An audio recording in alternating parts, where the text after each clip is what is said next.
بسم اللہ الرحمن الرحیم۔ السلام علیکم۔ ناولکس آفیشیل میں خوش آمدید۔ ناول جرم تمنا از قلم ہما وقاص کی قسط نمبر 7 لے کر حاضر ہوئی ہوں۔ امید کرتے ہیں آپ کو پسند آئے گی۔ ویڈیو شروع کرنے سے پہلے آپ میرے چینل پر نئے ہیں تو کائنڈلی چینل کو سبسکرائب کریں، بیل نوٹیفیکیشن کو آن کر لیں تاکہ ہر آنے والی نئی ویڈیو آپ تک بآسانی پہنچ سکے۔ تو چلتے ہیں ویڈیو کی جانب۔ اجلی نکھری سی صبح کی کرنوں نے پردوں سے چھن چھن کر استقبال کیا۔ میں نے خمار آلود پلکیں دھیرے سے کھولی۔ خواب تھا یا حقیقت؟ اٹھتے ہی دل نے دماغ سے پہلا سوال یہی کیا۔ میں جٹ لیٹی تھی اور خمار آلود آنکھیں چھت پر ٹکی ہوئی تھی۔ میں نے ڈرتے ڈرتے کروٹ بدلی۔ اف، یہ خواب نہیں حقیقت ہے۔ ہادی جاوید عمر میرے پہلو میں آنکھیں موندے لیٹا تھا۔ گزشتہ حسین پل ذہن کے پردوں پر رقص کرتے ہوئے دل کی دھڑکنوں سے کھیلنے لگے تھے اور انہیں سوچ کر میرے کانوں کی لویں تک تپنے لگی تھی۔ دونوں ہاتھوں کا تکیہ بنائے اس کی کروٹ کو لیتی میں ٹکٹکی باندھے اسے دیکھنے لگی تو پھر ہادی، میں نے تمہیں پا لیا۔ تمہاری محبت، توجہ اور دیوانہ پن سب میرے لیے ہے۔ تم نے مجھے مکمل کر دیا۔ میں تمہارا دل جیت لوں گی۔ اس بات کا تو مجھے یقین تھا، لیکن حیرت اس بات کی تھی کہ اتنی جلدی جیت لوں گی۔ میں یوں ہی سرشار سی مسکراتی ہوئی اٹھی اور پھر کچھ دیر بعد فریش ہو کر نیچے ہال میں تھی۔ مجھے پتا تھا نانا ابھی جاگنگ سے واپس آنے والے تھے اور یہ خوشی کی خبر میں اس کے ساتھ بانٹنا چاہتی تھی۔ انہیں بتانا چاہتی تھی کہ دیکھیں نانا بھی، میں نے ہادی کا دل کو اسیر کر لیا۔ ہادی نے مجھے اور میری محبت کو قبول کر لیا۔ وہ بھی مجھے ویسے ہی چاہنے لگا جیسے میں اسے چاہتی ہوں۔ میں ہال میں آ کر خوشی سے چکر لگانے لگی۔ میرے چہرے پر مسکراہٹ تھی، دل خوشی سے باغ باغ تھا اور پاؤں زمین پر نہیں ٹک رہے تھے۔ نانا ابی کو آج اتنی دیر کیوں ہو گئی تھی؟ میں گھڑی کو دیکھتے ہوئے خود ساختہ سوال کیا اور اس سے پہلے کہ میں بے چین ہو کر بیرونی دروازے کی طرف بڑھتی، سامنے سے آتے حواس بھاگتا شیر علی نے جو خبر سنائی اس نے میرے پیروں تلے سے زمین کھینچ لی۔ چھوٹے بی بی، سیٹھ صاحب کو گولی لگی ہے، جلدی چلیں۔ کیا آپ چلے میرے ساتھ؟ شیر علی کے چہرے پر ہوائیاں اڑی ہوئی تھی اور باہر ملازمین کا شور و غل برپا تھا۔ ہادی صاحب کو اٹھاؤ۔ مجھے فوراً ہادی کا خیال آیا۔ شیر علی نے نفی میں سر ہلایا۔ آپ پریشان نہ ہو، وہ اکبر کے ساتھ آ جائیں گے، آپ چلیں ہمارے ساتھ۔ میں نے فوراً اس کے ساتھ قدم بڑھا دیے۔ نانا بی پر حملہ جاگنگ کے وقت ہوا تھا اور گولی ان کے کندھے پر لگی تھی۔ شیر علی گاڑی میں مجھے تمام تفصیل بتا رہا تھا اور میں پریشانی سے ہادی کو فون لگا رہی تھی۔ فون کے مسلسل بجنے پر میری آنکھ کھلی اور آیت کا نام دیکھ کر میں نے حیرت سے کروٹ بدلی۔ پیچھے دیکھا، وہ بیڈ پر نہیں تھی۔ میں نے فون اٹھایا اور کان سے لگایا۔ ہیلو۔ میرے ہیلو کہنے کی دیر تھی تو جیسے دوسری طرف بےتاب بیٹھی تھی۔ اس کی آواز رونے کی وجہ سے کانپ رہی تھی۔ نانا بی کو گولی لگی ہے۔ کیا؟ میرے کانوں کو یقین نہیں آیا تھا، دل دمار ڈال رہا تھا۔ اس کے اگلے جملے پر ہاتھ مایوسی سے پہلو میں گر گیا۔ شکر ہے گولی ان کے کندھے پر لگی ہے۔ اکبر نیچے تمہارا ویٹ کر رہا ہے، جلدی پہنچو۔ اوکے، میں آ رہا ہوں، پریشان نہ ہو۔ میں نے اسے تسلی دی اور خود فوراً اپنی جگہ سے اٹھا، جبکہ میرا دماغ 180 کی رفتار پر اسٹیٹمنٹ لگا رہا تھا۔ کندھے پر گولی لگی ہوئی تھی اور دل پر نہیں لگی تھی تو بچنے کے چانسز ہیں، لیکن عمر بھی تو زیادہ ہے۔ میں واش روم سے باہر آ کر شرٹ پہن رہا تھا۔ عمر زیادہ ہے لیکن بڈھا جاندار بھی تو ہے۔ میں نے بالوں میں کنگھی مارتے ہوئے غصے میں سوچا۔ پورے 20 منٹ کے بعد میں نیچے تھا جہاں اکبر بے چینی سے میرا انتظار کر رہا تھا۔ چلیں داماد جی، اس نے مجھے دیکھتے ہی بعجلت مگر مؤدب لہجے میں طلب کیا۔ ہاں چلو۔ کتنی حالت خراب تھی ویسے؟ بچ جائیں گے کیا؟ میں نے بے ساختہ سوال کیا، جس پر اکبر نے چونک کر میری طرف دیکھا۔ الفاظ کی ترتیب غلط تھی شاید۔ میں نے فوراً چہرے پر پریشانی طاری کی۔ میرا مطلب بچ تو جائیں گے نا؟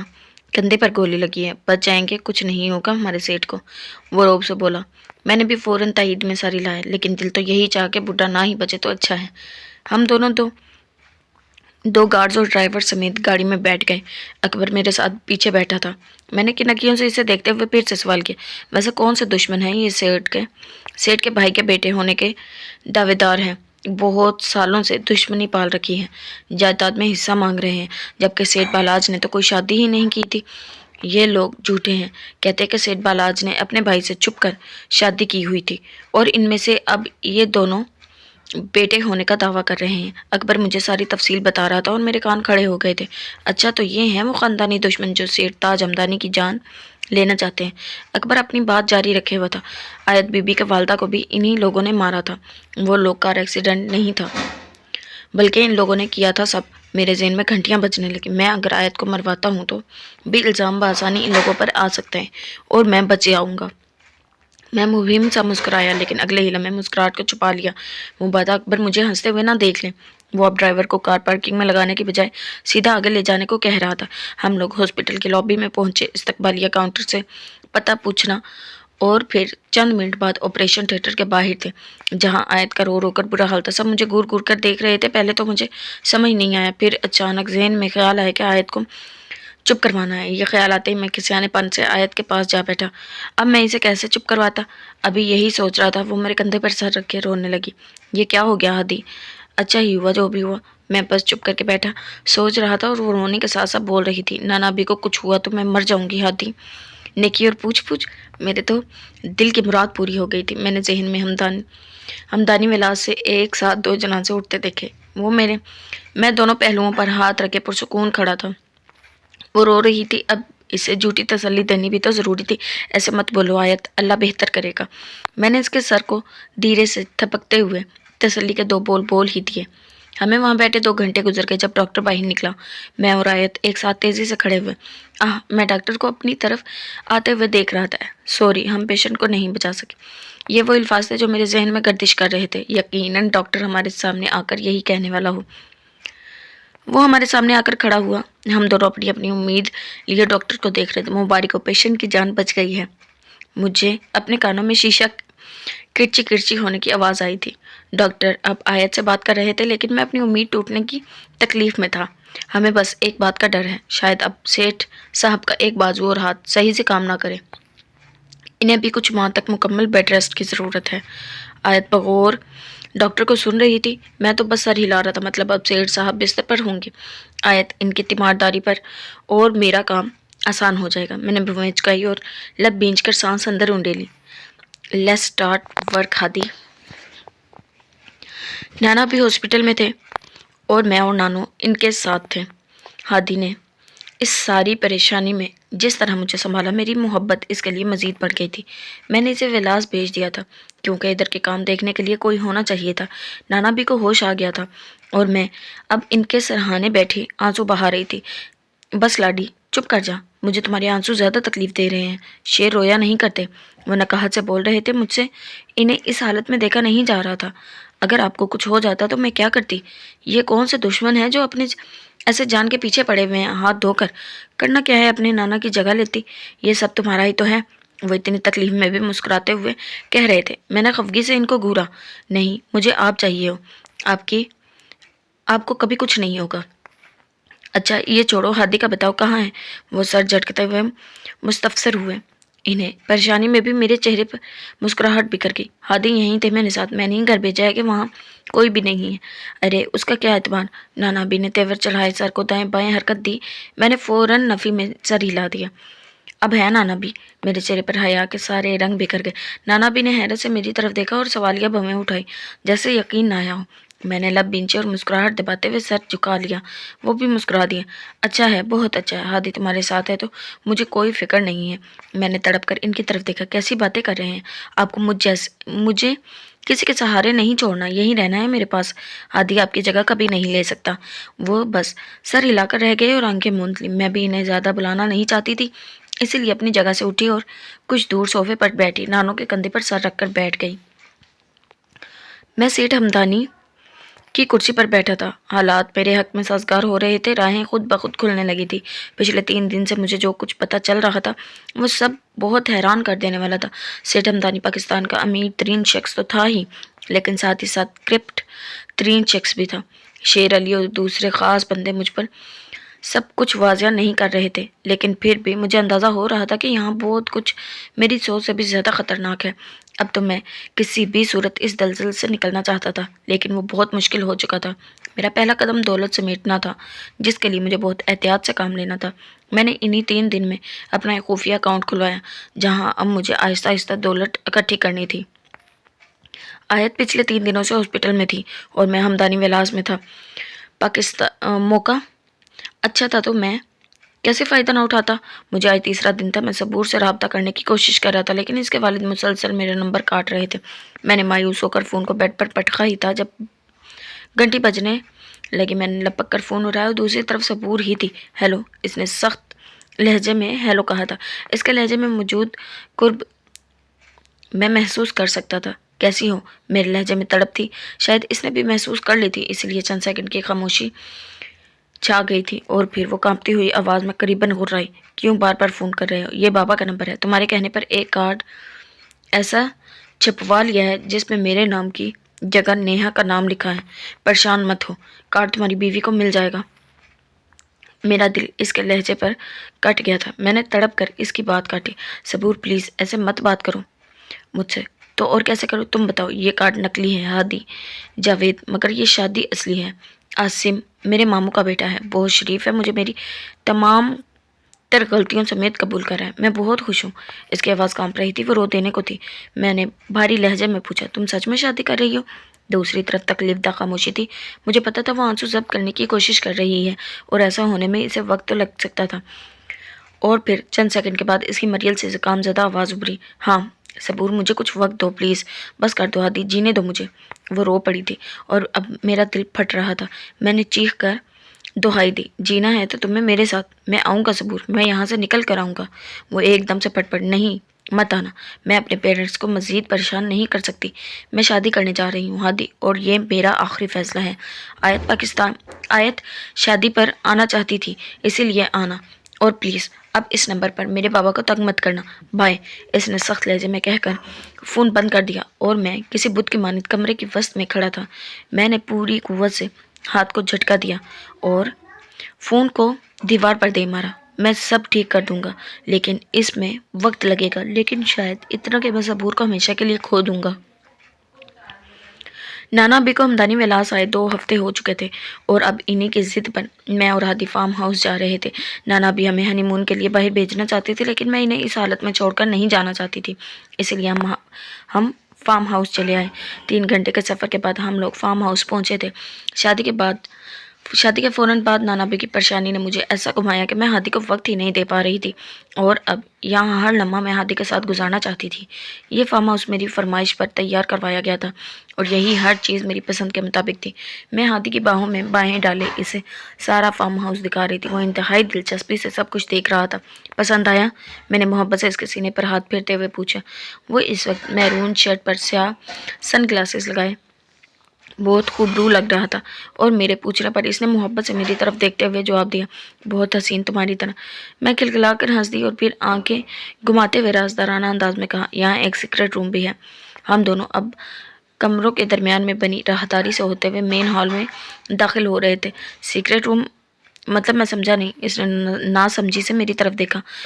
یس، سیکرٹ روم، جس کا صرف مجھے اور اس فارم ہاؤس کو بنانے والے کو پتہ ہے۔ اوہ واہ، دکھاؤ مجھے بھی، وہ پرشوق لہجے میں پوچھ رہا تھا۔ اوکے، آئے میرے پیچھے، میں ہنستے ہوئے کہا، اور پھر انہیں لے کر اس کمرے کی طرف چل پڑی۔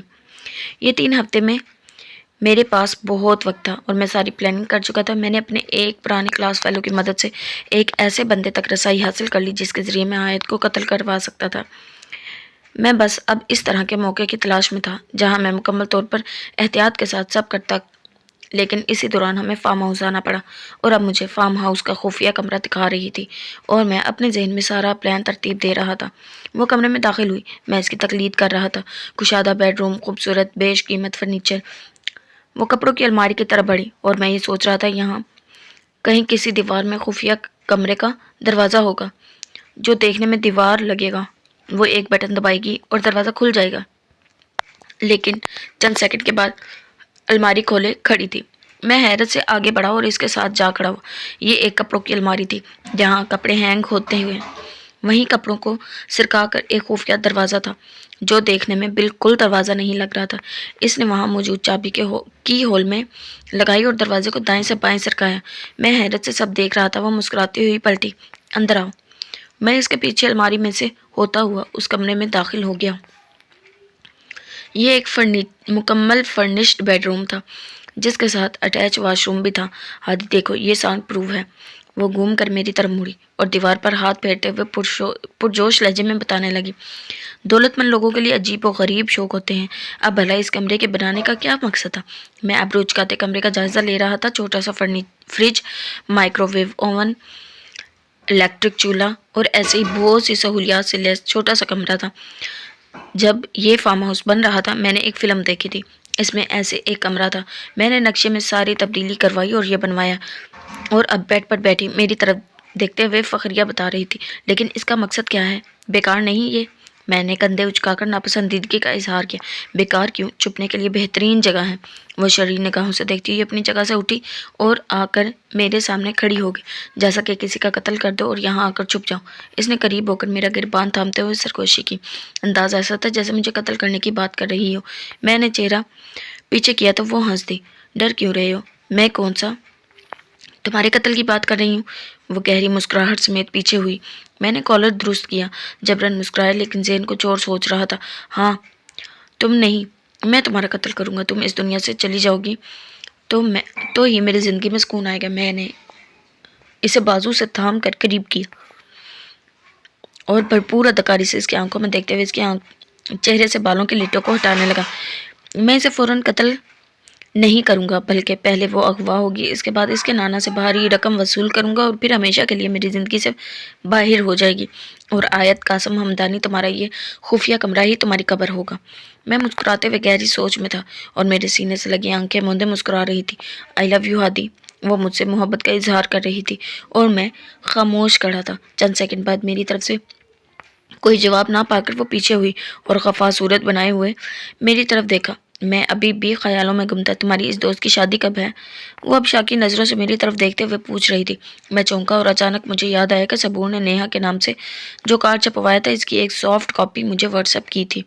ہاں اس نے کارڈ بھیجا ہے۔ میں اپنا موبائل کھول رہا تھا اور پھر میں نے کارڈ کی تصویر کھول کر موبائل اسکرین اس کے سامنے کی۔ اس نے موبائل دیکھا اور پھر مسکرا دی۔ چلتے ہیں اس کی شادی پر، آؤٹنگ بھی ہو جائے گی۔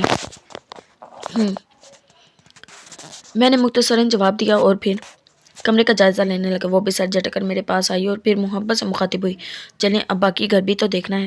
میں نے سر ہلا دیا، اس کے ساتھ باہر چل دیا پورا فارم ہاؤس دیکھنے، اور رات کے کھانے کے بعد وہ قریباً 1 بجے سوئی تھی۔ اس کے سو جانے کے بعد میں باہر لان میں نکل آیا۔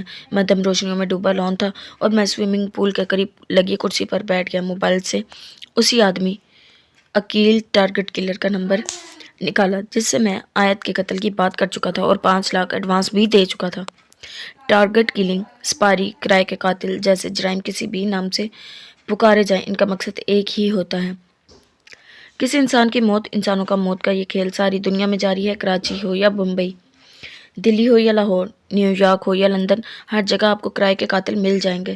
سوال اس رقم کا ہے جو آپ اس کام کے لیے خرچ کر رہے ہیں، یا ان افراد کا انتخاب جو اس کا انجام دیں گے۔ اپنے راستے میں آنے والی رکاوٹوں کو دور کرنے کی جستجو اور دوسروں کو راستے سے ہٹانا ایک کھیل ہے، اور میں اس سسٹم کا حصہ بننے جا رہا تھا۔ عقیل نامی کرائے کے جس قاتل کو میں نے منتخب کیا تھا وہ کراچی کا تھا، اور پہلے میرا بنایا گیا منصوبہ بہت سادہ تھا۔ میں آیت کو بالکل اسی کی والدہ کی طرح مروانا چاہتا تھا، لیکن اب خفیہ کمرہ دیکھتے ہی مجھے یہ خیال آیا کیوں نہ پہلے اسے اغوا کروایا جائے اور سیٹ سے پیسے بھی لیے جائیں۔ میں عقیل کو مسلسل فون کر رہا تھا، رات کا 1 بج رہا تھا، یہ بھی ممکن نہیں تھا کہ وہ فون ہی نہ اٹھائے۔ میرے پاس آیت سے چھپ کر اسے کال کرنے کا یہی ایک وقت تھا۔ تیسری بار فون کرتے ہوئے بھی میں مایوس چہرے کے ساتھ بیٹھا تھا جب دوسری طرف سے کال اٹھا لی۔ ہیلو، عقیل بھائی بات کر رہے ہیں؟ وہ خاموش تھا، بولنے میں پہل میں نے ہی کی تھی۔ کچھ دیر پر اصرار سے خاموشی رہی، پھر وہ بولا، ہاں عقیل ہوں، کون ہو؟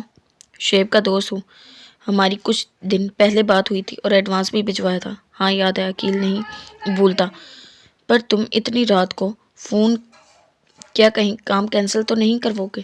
پہلے بتا دو، ایڈوانس واپس نہیں ہوگا۔ اصول پڑھے تھے نا؟ کہ نہیں پڑھے تھے، میں کینسل نہیں کروا رہا، لیکن میں اب وکٹم کو پہلے اغوا کروانا چاہتا ہوں، اس کے بعد جہاں میں کہوں وہاں لانا ہے، پھر قتل کرنا ہے۔ یہ مشکل کام ہے، میں اکیلا نہیں کر سکتا، مجھے ٹیم لانی ہوگی، کوئی 3 سے 4 لوگ، اور اس لیے ریٹ بھی زیادہ ہوگا۔ میں ایک دم سے خاموش ہو گیا، اور وہ ٹھیک کہہ رہا تھا، یہ کام خطرے والا تھا۔ میں نے پیشانی سے ہلاتے ہوئے پوچھا، کتنے؟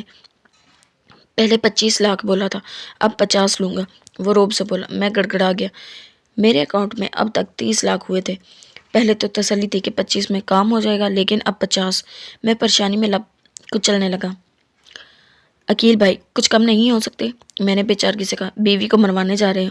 جگرا نکال، عقیل اپنے ریٹ سے ایک پیسہ بھی کم نہیں کرتا، کام بھی ایک دم کلین کرتا ہے۔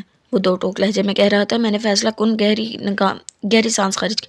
ٹھیک ہے، مل جائیں گے۔ میں ہر قیمت پر اس سب سے آزادی چاہتا تھا، اور میری آزادی کا پروانہ صرف ایک تھا، آیت کی موت۔ بتاؤ اب کیا چاہتے ہو اور کیسے چاہتے ہو؟ میں نے اسے بتایا کہ میری بیوی کا فارم ہاؤس ہے، جس دن ہم اسے اغوا کریں گے اس سے 2 دن پہلے میں اس فارم ہاؤس کی چابی لے لوں گا، کہ میرے کچھ دوست ہیں جو فارم ہاؤس پر آنا چاہتے ہیں۔ تم فارم ہاؤس پر 2 دن پہلے آ جانا اور پھر اسے اغوا کر کے بعد یہیں لے آنا۔ میں اس دن یہیں ہوں گا۔ یہاں ایک خفیہ کمرہ ہے جہاں ہم اسے بآسانی چھپا سکتے ہیں، ایسے کہ کسی کو کانوں کان خبر نہ ہوگی وہ کہاں ہے، اور اسی کے فارم ہاؤس پر تو کوئی شک نہیں کرے گا۔ ہو جائے گا، بس مجھے جلد تاریخ فائنل کر کے بتاؤ۔ ایک دن مجھے کراچی سے یہاں آنے میں بھی لگے گا۔ اس نے بات مان لی۔ پیسوں کی ادائیگی کرنے کے بعد میں نے فون بند کر دیا، اور پھر ساری رات یوں ہی جاگتا رہا اور سوچتا رہا کہ کب، کیسے اور کس دن یہ سب کرنا ہے۔ اتنی دولت اور نانا بھی کی بے تحاشا محبت کے باوجود میرے اندر محرومیاں رہی۔ وہ مجھے ایک نامکمل شخصیت بناتی تھی، لیکن اب ہادی کی محبت نے مجھے مکمل بنا دیا۔ ہم فارم ہاؤس پر بمشکل 3 دن ہی رکے تھے جب ہادی کو نانا بھی کی فکر ستانے لگی۔ اتنا اچھا لگ رہا تھا نا یہ سب، کہ وہ میرے نانا کے لیے اتنا پریشان تھا۔ اسے نانا بھی کی اتنی ہی پرواہ تھی جتنی مجھے۔ میں بھی اس کے لیے کچھ کرنا چاہتی تھی، کچھ ایسا جو اسے خوشی دے۔ میں اس کی فیملی کے لیے کچھ ایسا جیسے میرے نانا بھی کے لیے کر رہا تھا۔ میں نانا بھی کے کمرے میں آئی تو وہ نیم دراز تھے، بازو پر ابھی پلستر تھا۔ وہ بڑی سی اسکرین پر نیوز دیکھ رہے تھے۔ مجھے دیکھتے ہی ٹی وی بند کیا اور خوشگوار لہجے میں بولے، لاڈی کیوں کھڑی کیوں ہو، آ جاؤ۔ میں قدم قدم چلتی ان کے قریب آئی اور پاس رکھے کاؤچ پر بیٹھ گئی۔ وہ محبت سے مجھے دیکھتے ہوئے مسکرا رہے تھے۔ جب میں نے بات شروع کی، نانا بھی، مجھے ایک گھر خریدنا ہے، خوبصورت سا، بڑا سا۔ وہ چونکے اور پھر بل پیشانی پر ڈالتے ہوئے مشکوک لہجے میں مستفسر ہوئے، کیا تم ہادی کے ساتھ الگ ہونا چاہتی ہو؟ نہیں، میں یہ نہیں چاہتی ہوں۔ میں یہ گھر اس کی فیملی کو گفٹ کرنا چاہتی ہوں۔ وہ میری بات سنتے ہی غصے میں آ گئی۔ یہ پاگل پن کبھی مت کرنا، وہ جہاں ہیں وہیں رہنے دو۔ ہادی کو تنخواہ ملتی ہے، اسے خود یہ سب کرنے دو، وہ تمہارا فرض نہیں ہے۔ نانا بھی، لیکن لاڈی کچھ نہیں سمجھتی تم سب کچھ گنوا بیٹھو گی۔ ان کا لہجہ سخت تنبیہ کرنے والا تھا۔ میں نے بوئیں اکٹھی کی، لیکن کیسے؟ تم کچھ نہیں سمجھتی۔ ابھی وہ لوگ ہم سے دب کر رہتے ہیں، تم آہستہ آہستہ ان سب پر لٹانے لگو گی تو کل وہ ہمارے کندھے سے کندھا ملانے لگیں گے، اور جب کندھے میں ٹکرانے لگے تو لوگوں میں یہ جرت آ جاتی ہے کہ وہ آپ کی آنکھوں میں دیکھنے لگتے ہیں۔ تم نے جو کچھ کر دیا ہے وہ بہت ہے، اب مزید کچھ مت کرو۔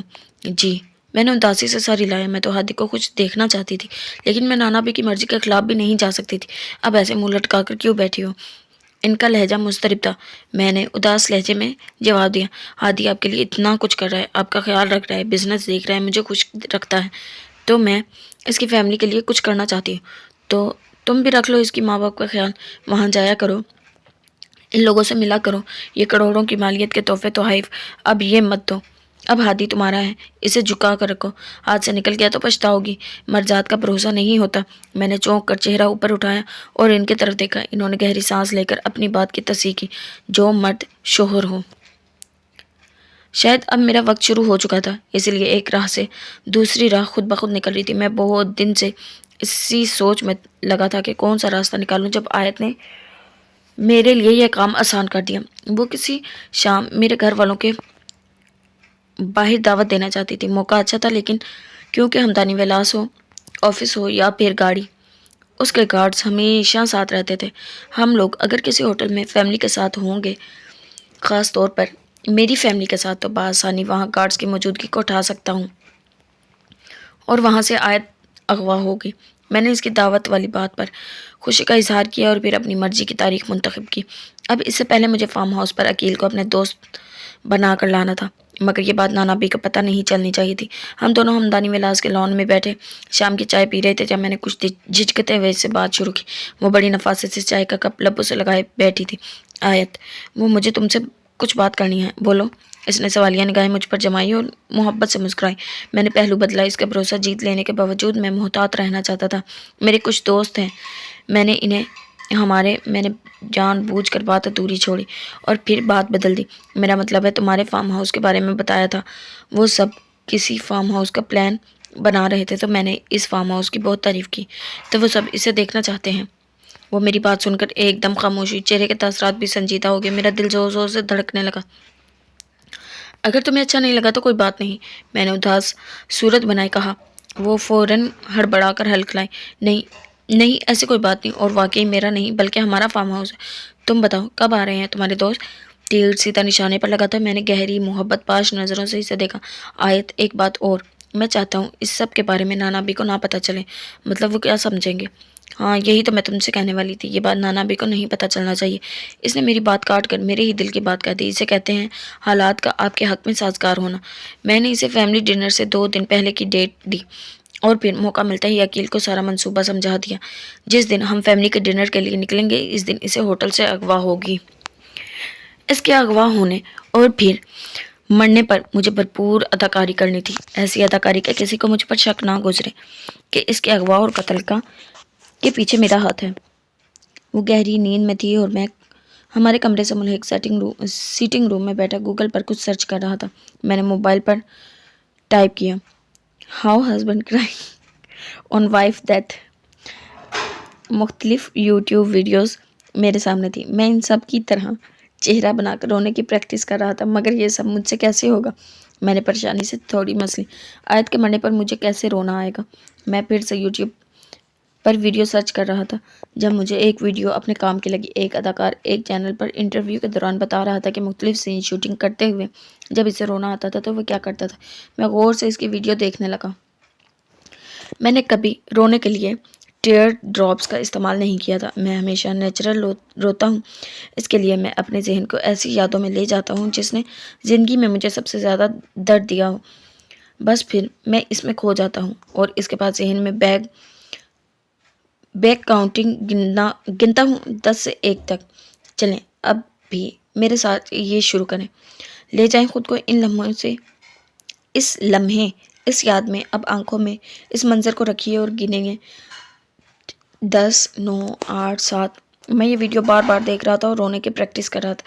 میں اپنے ذہن میں وہ لمحہ لے کر آیا تھا جب شیر علی نے مجھے صبور کی انگوٹھی دی تھی اور کہا تھا اسے جلا کر دفنا دیا گیا ہے۔ ویڈیو میں اداکاری الٹی گن رہا تھا، 6، 5، 4، 3، 2 اور 1۔ میں نے شکل رونے والی بنائی، آنکھیں نم ہو رہی تھی اور شکل کے تاثرات رونے والے تھے۔ جبھی پیچھے سے آیت کی آواز آئی، ہادی کیا کر رہے ہو یہاں؟ میں نے تیزی سے موبائل سکرین بند کی اور رخ موڑا۔ تم جاگ گئی ہو؟ میں نے فوراً مصنوعی مسکراہٹ سجا کر کہا۔ جھوٹ موٹ کا مسکرانا کتنا آسان تھا اور رونا اف اتنا ہی مشکل۔ وہ مضطرب سی بھومس کیڑے میرے قریب آ گئی۔ ہاں، اچانک آنکھ کھل گئی۔ خواب اچھا نہیں تھا۔ تم کیا کر رہے ہو؟ وہ میرے سامنے کھڑی تھی، کچھ پریشان سی، کچھ تھکی سی۔ ویسے ہی نیند نہیں آ رہی تھی۔ تم بتاؤ کیا خواب ہے؟ میں نے اس کا دھیان بٹانے کے لیے ہاتھ کی پشت نرمی سے اس کے گال پر پھیرتے ہوئے تفکر سے پوچھا۔ عجیب خواب تھا، میں کسی ویران جگہ پر بھاگ رہی ہوں، کوئی میرے پیچھے ہے لیکن میں اسے پہچان نہیں پا رہی ہوں۔ میں بہت ڈر گئی تھی ہادی۔ وہ پریشان لہجے میں مجھے اپنا خواب سناتے سناتے سہم کر میرے ساتھ لگ گئی۔ میں بھی اس کے سر پر ہاتھ پھیرنے لگا۔ اصل زندگی میں تو تم نہ خدا سے ڈرتی ہو اور نہ کسی اور سے، ایک خواب سے ڈر گئی۔ میں نے تنفر سے سوچا، دور نہیں کبھی کبھار ایسے ڈرو نہیں، کبھی کبھار ایسے خواب آ جاتے ہیں۔ چلو میں تمہیں سلاتا ہوں، میں محبت سے کہتا اسے یوں ہی اپنے ساتھ لگا لے آیا۔ وہ میرے بازو پر سر رکھے آنکھیں مون چکی تھی اور میں ذہن میں پریکٹس کر رہا تھا، 10، 9، 8۔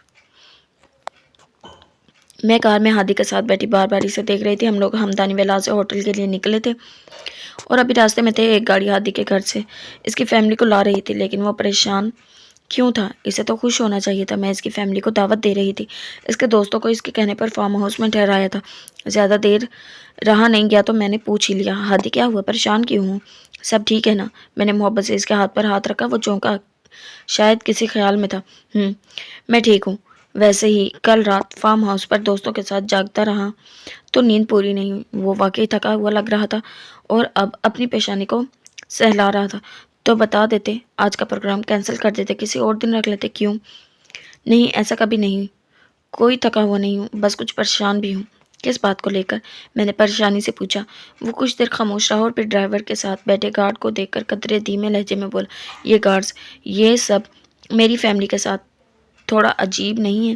مطلب میری بہن کو ایسے غیر مردوں کے سر پر کھڑے رہنے سے الجھن ہوگی۔ وہ متذبذب لہجے میں اپنی پریشانی بتا رہا تھا۔ اف، یہ بات تھی۔ میں سر پر ہاتھ مارتے ہوئے ہنس دی۔ یہ کون سی پریشانی کی بات ہے؟ میں گارڈز کو ہوٹل میں آنے سے منع کر دوں گی۔ وہ مسکرا دیا۔ تھینک یو، تم نے حل پیش کر دیا۔ میں تو پریشان ہو رہا تھا۔ میرے ہوتے ہوئے پریشان ہونے کی کیا ضرورت ہے؟ میں نے مسکراتے ہوئے کہا تو وہ جواباً وہ بھی مسکرا دیا۔ کار ہوٹل کے سامنے رک گئی تھی۔ میں گارڈ سے مخاطب تھا۔ متین بھائی، آپ لوگ سب ہوٹل کے اندر نہیں آئیں گے، یہیں ویٹ کریں ہمارا۔ پر چھوٹی بی بی، میں نے کہا نا۔ میں نے سختی سے ٹوکا تو وہ سر جھکا کر خاموش ہو گیا۔ میں نے مسکرا کر ہادی کی طرف دیکھا۔ وہ اب قدرے کم پریشان تھا۔ ہم لوگ کار سے اترے اور ہوٹل کی طرف بڑھ گئے۔ متین بھائی اور میرے پیچھے آنے والے کار کے سب گارڈز ہوٹل کے باہر ہی کھڑے ہو گئے۔ ہادی کی فیملی بہت خوش تھی۔ میں نے ان کے لیے پورا ہوٹل بک کروایا تھا۔ آج یہاں صرف ہم لوگ تھے۔ میں نے ان کے لیے قوالی نائٹ کا بھی انتظام کیا تھا۔ یہ اوپن ہوٹل تھا جس کے لان کو مکمل طور پر سجایا گیا تھا۔ بوفے سسٹم تھا اور خوبصورت سجاوٹ تھی۔ ہادی کے تمام رشتہ دار مدعو تھے۔ سب چہک رہے تھے۔ ایک ہادی تھا جو اب بھی پریشان تھا۔ وہ ایک طرف کھڑا کسی سے فون پر بات کر رہا تھا، ساتھ ہی ساتھ پیشانی دبا رہا تھا۔ میں مہمانوں کے بیچ سے اٹھ کر اس کے پاس چلی آئی۔ ہادی، کیا ہوا؟ طبیعت تو ٹھیک ہے؟ میں نے پریشان لہجے میں پوچھا۔ پتہ نہیں، عجیب دل گھبرا رہا ہے۔ یہاں واش روم کہاں ہے؟ وہ اپنے سینے پر ہاتھ پھیر رہا تھا۔ میں مزید پریشان ہوئی۔ اس سے آخر ہو کیا رہا ہے؟ میں جاتا ہوں، عجیب متلی ہو رہی ہے۔ وہ آگے بڑھا اور پھر مڑا۔ آیت، میرے ساتھ آؤ، وہ پریشان لہجے میں کہہ رہا تھا۔ میں تو خود اسے یوں اکیلے نہیں جانے دینا چاہتی تھی۔ فوراً اس کے ساتھ چل پڑی۔ واش روم جینٹس تھے، اس لیے وہ مجھے باہر رکنے کا اشارہ کر کے اندر چلا گیا۔ میں یوں ہی پریشان کھڑی جب اچانک میرے قبضے سے کسی نے میرے ناک اور منہ پر کچھ رکھا۔ میں نہ چیخ سکی اور نہ ہی ہادی کو بلا سکی۔ آواز کھونے سے پہلے تک مجھے بس اتنا یاد رہا کسی نے میرے ہاتھ سے میرا موبائل چھین لیا تھا۔ افراتفری جب پھیلی تب آیت کو غائب ہوئے آدھا گھنٹہ گزر چکا تھا اور یہ بات صرف میں جانتا تھا کہ وہ پچھلے آدھے گھنٹے سے ہم میں موجود نہیں ہے۔ باقی سب کو تو لگا تھا کہ وہ ابھی بھی لاپتہ ہے۔ سب سے زیادہ شور ڈالنے والا بھی میں ہی تھا۔ ہم لوگ سب کے ساتھ بوکھلاہٹ کا شکار تھے۔ یوں ہی سب ہمدانی ویلاز پہنچ گئے تھے جہاں سیٹھ ہمدانی نے فوراً مجھے بلایا تھا۔ انہیں کسی کا فون آیا تھا۔ آیت اغوا ہو چکی تھی اور وہ تعاون مانگ رہے تھے۔ یہ فون میں نے ہی کروایا تھا اور میں نے عقیل سے کہا تھا کہ وہ 1 کروڑ تعاون مانگے گا۔ میں سیٹھ ہمدانی کے سامنے بیٹھا تھا اور ذہن میں الٹی گنتی گن رہا تھا کیونکہ ابھی مجھے رونے کی اداکاری کرنی تھی۔ 10 9 8 کمبخت کون ہے یہ؟ سیٹھ کی پیشانی میرے دل کو سکون دے رہی تھی۔ وہ دانت پیستے ہوئے بول رہا تھا، پورے 5 کروڑ تاوان مانگ رہا ہے۔ میرا ذہن بھگ سے اڑا۔ رونا بھول کر میں کسی مجسمے کی طرح بیٹھا تھا۔ جب پھر سے فون کی گھنٹی بجی، وہ تیزی سے اٹھا اور ہاتھ کے اشارے سے سب کو فون اٹھانے سے منع کر دیا۔ ریسیور کو اٹھا کر کان سے لگایا۔ ہیلو، دوسری طرف عقیل تھا۔ کون ہو تم؟ آیت کا شور بات کر رہا ہوں، میں نے پوری اداکاری کرتے ہوئے روب سے کہا۔ ابے بغیرت، تو نے یہ کیوں نہیں بتایا کہ یہ سیٹھ ہمدانی کی نواسی ہے؟ سن، اب گیم بدل گئی ہے۔ ہم اسے لے کر ہمارے اڈے پر آ گئے ہیں۔ اب اگر اسے مروانا چاہتا ہے تو 5 کروڑ کا انتظام کر۔ میرے طوطے اڑ گئے تھے۔ کبھی بچپن میں ایک شعر سنا تھا، ہم تو وہ سیاہ نصیب ہیں، تارک کھولیں دکان کفن کی تو لوگ مرنا چھوڑ دیں۔ آج مجھے ایسا محسوس ہو رہا تھا طارق عزیز نے وہ شعر مجھ پر ہی لکھا ہو۔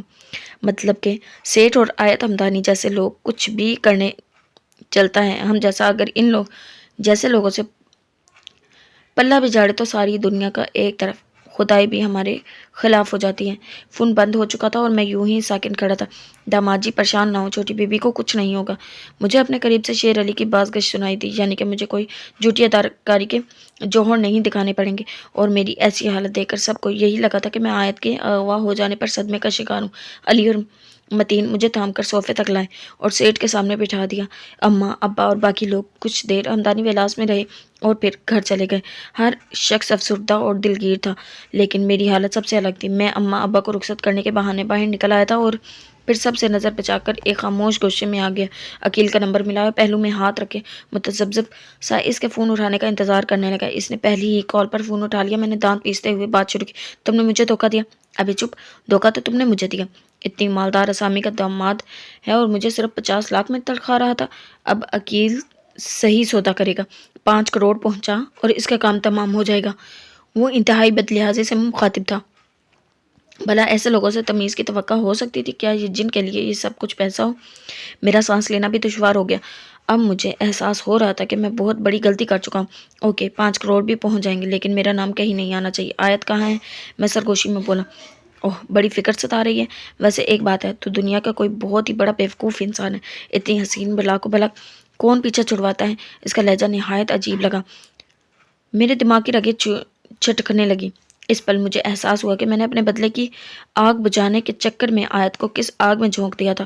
دفتن میرا ہاتھ میرے ماتھے پر آیا۔ بکواس بند کرو اور اسے کوئی نقصان نہیں ہونا چاہیے۔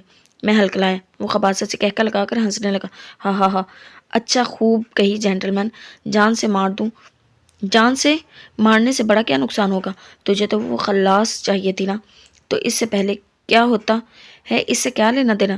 اس کا لب و لہجہ انتہائی ٹپوری تھا۔ میرے پسینے چھوٹ گئے۔ یہ سب تو میں نے سوچا تک نہیں تھا۔ اس سے پہلے کہ میرے لب ہلتے وہ مزید بولا، چل اب جلدی پیسے کا انتظام کرو اور مجھے اب بار بار کال مت کرو۔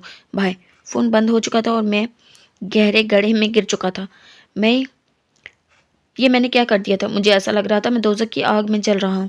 میں یوں ہی مجسم بنا کھڑا تھا جب پیچھے سے کسی نے ہانپتی ہوئی آواز سماعت سے ٹکرائی۔ داماد جی آپ یہاں ہیں؟ پوری حویلی چھان ماری۔ چلیے سیر صاحب بلا رہے ہیں۔ میں مڑا تو ملازم پریشان حال سا میرے ساتھ چلنے کا منتظر تھا۔ اس کے ساتھ چلتا حال تک پہنچا جو آدمیوں کا سے بھرا ہوا تھا۔ اسلحہ سے لیس آدمی تھے اور آج ایسے چہرے نظر آ رہے تھے جو میں نے پہلے کبھی ہمدانی ولاس میں نہیں دیکھے تھے۔ مجھے دیکھتے ہی سیٹ نے مجھے بیٹھنے کا اشارہ کیا اور پھر بلند آواز میں مگر مختصر سا تعارف کروایا۔ یہ ہمارا داماد ہے، آیت کا شوہر۔ سب نئے چہروں نے ایک نگاہ مجھ پر ڈالی اور سر ہلانے پر اکتفا کیا۔ یہ لمحہ ہی ایسا تھا سیٹ ہمدانی سمیت اس کے سارے جانشین سوگوار تھے۔ میرے بیٹھتے ہی ان سب میں سے ایک اپنی بھاری آواز میں معلومات دینے لگا۔ سیٹ جی یہ عنایت اللہ کا کام نہیں ہے، یہ تو لیاری کے گینگ وار سے ہے۔ کرائے کا قاتل ہے، عقیل پٹھو نام ہے، پتہ چلا ہے یہیں لاہور میں ہی ہیں ابھی۔ میرا سانس کہیں سینے میں اٹک گیا۔ میں اب پھٹی پھٹی آنکھوں سے سب کی طرف دیکھ رہا تھا۔ یہ لوگ بہت شاطر اور تیز تھے، اسی لیے میں نے عقیل کو آیت کے ہی فارم ہاؤس پر رکنے کا کہا تھا۔ یقیناً وہاں کسی کا دھیان نہ جاتا، پر اب تو معاملہ بالکل الٹ گیا تھا اور ساتھ ہی میرا بھیجا بھی الٹ گیا تھا۔ کہاں ہے یہ بتاؤ؟ سیٹ ہمدانی دان پر دان جمائے بیٹھا تو وہ آدمی مزید چوکنا ہو کر بتانے لگا۔ سیٹ جی یہیں کہیں اپنے کسی اڈے پر ہوگا۔ اس تک پہنچنا اتنا بھی آسان نہیں ہے۔ مجھے میری ٹانگیں کانپتی ہوئی محسوس ہوئی۔ شیر علی مجھے یہ خبیث ہر حالت میں میرے قدموں پر چاہیے۔ میں نے سر پٹا کر سیٹ کی طرف دیکھا۔ وہ اپنے چیتے جیسی آنکھیں چندھی کیے مجھے دیکھ رہا تھا۔ جو حکم آقا، ہم ابھی نکل رہے ہیں۔ وہ کسی چوہے کے بل میں بھی ہوا تو نکال لائیں گے اور ادھر آپ کے قدموں میں ہوگا۔ اور یاد رکھنا سب لاڈی کو ایک کرونچ بھی نہیں آنی چاہیے۔ اب کی دفعہ سیٹ کے لہجے میں ہلکا سا خوف نمایاں تھا۔ میں فوراً اپنی جگہ سے اٹھ کھڑا ہوا۔ مجھے اب اپنی جان کے لالے پڑ گئے تھے۔ عقیل زندہ سلامت سیٹ کے پاس پہنچا تو وہ زبان کھول دے گا اور پھر میں نے خیال میں جھرجھر لی۔ میں ساتھ چلتا ہوں، میں گڑبڑا کر ساتھ چلنے کا کہا۔ ارے داماد جی وہاں بہت خطرہ ہے، شیر علی نے فوراً کہا۔ ہاں تو خطرہ تو نہ جانے میں بھی ہے۔ میں نے سہم کر سوچا، نہیں مجھے ساتھ جانا ہے، میں نے اٹل لہجے میں کہا تو سیٹ نے ہاتھ اٹھائے شیر علی کو بولنے سے روک دیا۔ خطرہ کیسا؟ سیٹ ہمدانی کا داماد ہے، اس سے بھی اب خطروں سے کھیلنا آنا چاہیے۔ میں نے پہلی دفعہ سیٹ کے لہجے میں اپنے لیے اعتماد کو محسوس کیا، لیکن کیا فائدہ؟ عقیل کے پکڑے جانے کے بعد یہ اعتماد خاک میں ملنے والا تھا۔ چلیں داماد جی، شیر علی نے مجھے ساتھ چلنے کا اشارہ کیا۔ ہم سب بہت ساری جیپوں اور گاڑیوں میں نکلنے والے تھے۔ میں اب عقیل کے مر جانے اور آیت کے زندہ بچ جانے کی دعائیں مانگ رہا تھا، لیکن اچانک میرے ذہن میں ایک خیال آیا، کہیں اگر عقیل نے آیت کو یہ بتا دیا کہ اس کے ساتھ یہ سب میں نے کروایا ہے۔ پھر میں نے جیب سے موبائل نکالا، لیکن میرے ساتھ بیٹھے متین نے گردن موڑ کر مجھے مشکوک نگاہوں سے گھورا۔ اوہ یہ تو وہی گارڈ تھا نا جسے آیت نے میرے کہنے پر ہوٹل میں ہمارے ساتھ آنے سے منع کیا تھا۔ میں نے موبائل اسکرین آف کی اور اسے واپس جیب میں ڈھونس دیا۔ ہمیں 4 گھنٹے ہو چکے تھے۔ ہم مختلف جگہوں پر چھاپے مار رہے تھے، لیکن عقیل عرف پٹھو واقعی کسی بل میں گھس گیا تھا۔ ایک جگہ سب گاڑیاں رک گئی اور پھر سب اتر کر ایک طرف اکٹھے ہو گئے۔ دادا مجھے لگتا ہے ہم سب کو جانا چاہیے، صبح ہوتے ہی سب کی نظروں میں آ جائیں گے۔ ان میں سے ایک نے بڑی مونچھوں والے آدمی سے کہا، لیکن وہ نفی میں سر ہلا۔ نہیں، اب جب تک آیت مل نہیں جاتی ہم کہیں نہیں جائیں گے۔ چلو سب بیٹھو گاڑیوں میں۔ بڑی مونچھوں والے نے روب سے انکار کیا اور پھر سارے اپنی اپنی گاڑیوں میں سوار ہو گئے اور گاڑیاں آگے پیچھے زن زن کرتی نکل گئیں۔ مجھے ہوش آیا تو میرا سر شدید بھاری ہو رہا تھا اور حواس میں آنے اور آنکھیں کھولنے میں چند منٹ لگے۔ میں ہل نہیں پا رہی تھی، ایسا محسوس ہو رہا تھا جیسے جسم رسیوں میں جکڑا ہوا تھا۔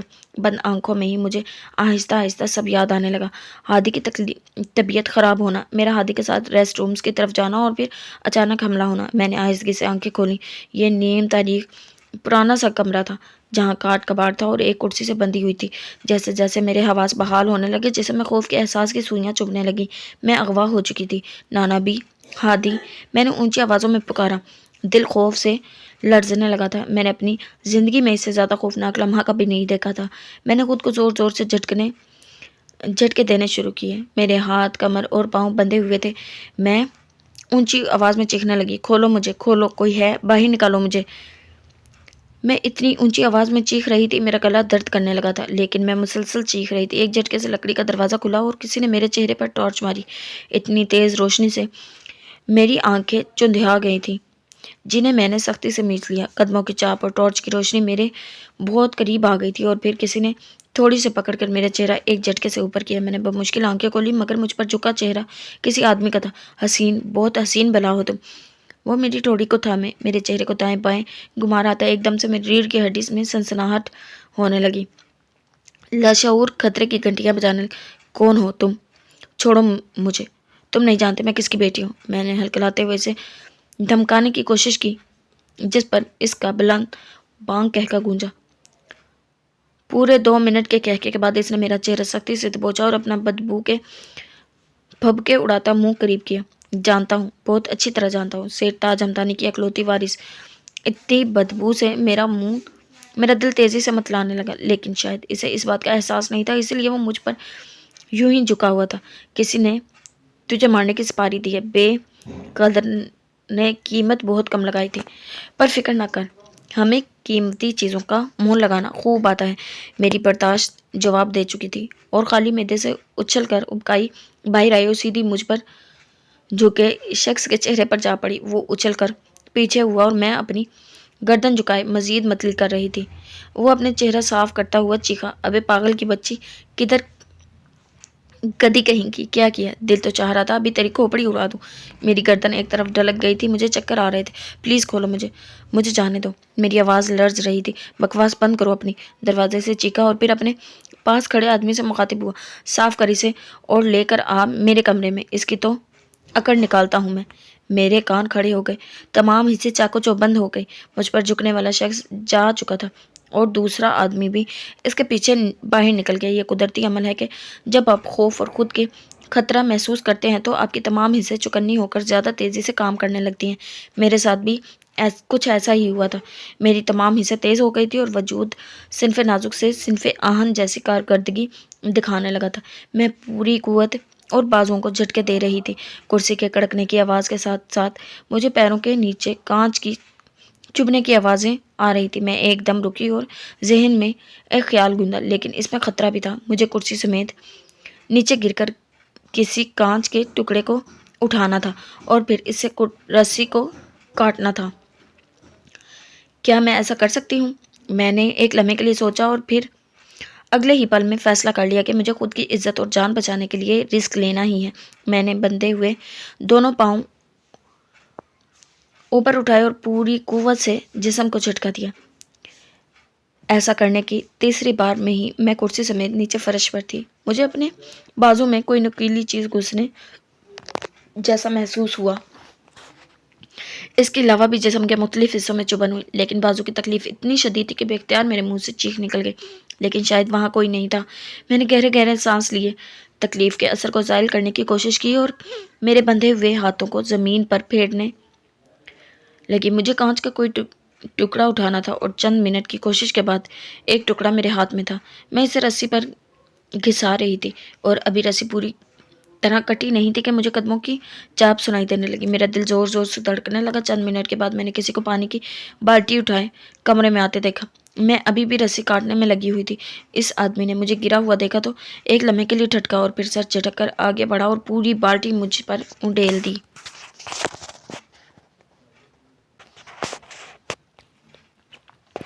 صبح کے 4 بج رہے تھے۔ ہم لاہور سے باہر ایک ویرانے میں نکل آئے تھے۔ یہاں دور دور تک بس فصلیں اور کھیت کھلیان تھے۔ سیٹھ کے خاص آدمیوں میں سے ایک کو